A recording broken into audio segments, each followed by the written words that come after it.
Residents of Los Angeles are waking up to the fourth day of the deadly wildfires in the country.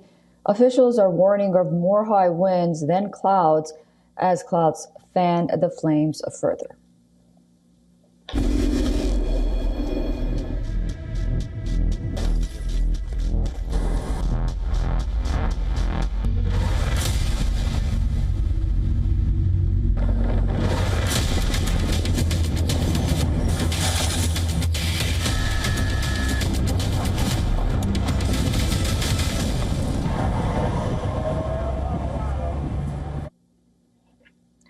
At least 10 people are reported dead so far. 5 fires are still burning, and firefighters who have not reached many of the hardest hit areas expect the death toll could rise. A man was detained on suspicion of starting the latest fire, but authorities say there's no conclusive evidence that the wildfires were started deliberately.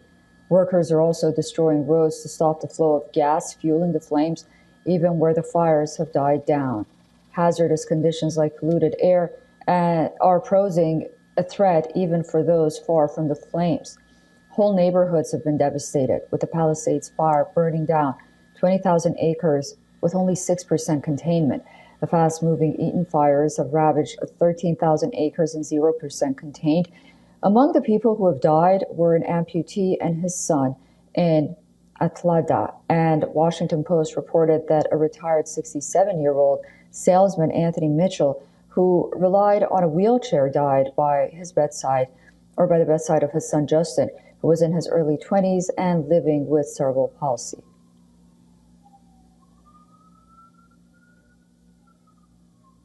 The authorities have asked the residents to leave their homes and businesses behind. Nearly 180,000 people in the country are under evacuation orders. A 6 p.m. to 6 a.m. curfew announced across Los Angeles County under evacuation, even as authorities crack down on looters. People have been told to stay away from public places and evacuation zones.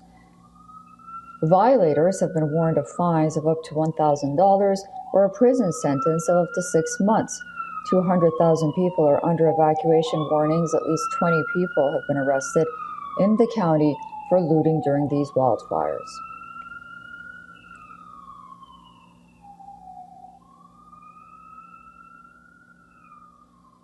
Firefighter teams are expecting more winds and dry conditions to continue that are likely to complicate firefighting efforts even next week.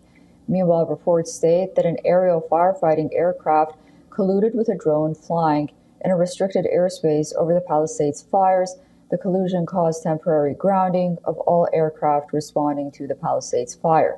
The damaged plane was one of the 2 that had the capacity to scoop up more than 1,500 gallons of ocean water to drop on fires.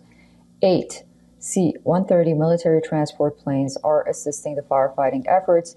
Damaged communities include sewers and power and transportation in Altadena. The library and a community church were among the buildings destroyed. And just to paint a picture for you, our firefighters, our deputy sheriffs, our police officers are going into these areas. There are still active fires. There are gas leaks. It is dangerous. When it is safe, we will go in there with the appropriate resources and make sure that we get an appropriate count. I pray it doesn't go beyond what we're hearing now, but I don't want to give false information. We are talking about deaths. There are people hanging on, waiting to hear from family members. This is very serious, and we want to get it right. For all the latest news, download the WION app and subscribe to our YouTube channel.